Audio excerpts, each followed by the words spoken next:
the stat to watch as this swings back to Orlando, the series in Orlando, when Cade records at least 10 assists, the Pistons are almost unbeatable. So we talked about Orlando's aggression.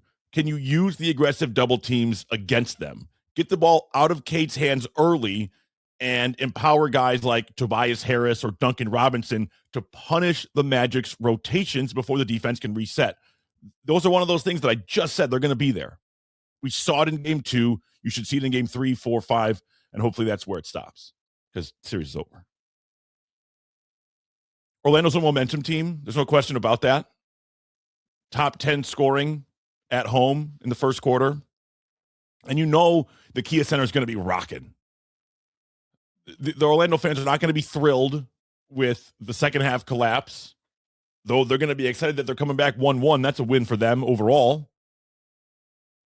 Detroit has a habit of starting slow on the road. We've talked about this, and it goes all the way back. Look at the season opener against Chicago. Slow road start. What happened? Lost.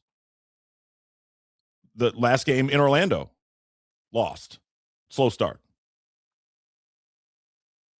Can you emphasize, if you're the Pistons, physicality over finesse?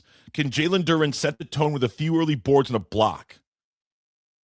I know Cade's the star, but Jalen Duren is the tone setter. And to me, that's great that your star is not necessarily the tone setter. It's not because your star is weak. It's because you've got a guy that plays so loudly. The man out of Memphis. Orlando finished the season as one of the leaders in free throw rate, right? They want to drive, initiate contact, and live at the line. They're very good at it. Works a lot better at home. But in game 2, Detroit had 11 blocks. Elite vertical defense. If you're listening at home, my hands are straight up. Not a foul.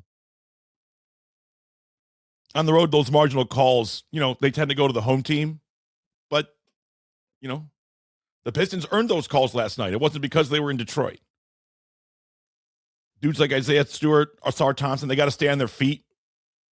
If Detroit's primary defenders get into foul trouble in the first half, then, those third quarter adjustments are harder to make because you are limited. You've got to make more conservative choices, and that's not where the Pistons want to live.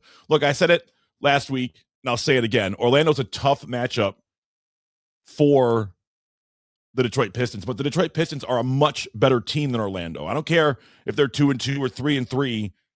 Detroit, across a 7-game series, should come out on top every single time. Do they win in 5? I don't know. How about 6?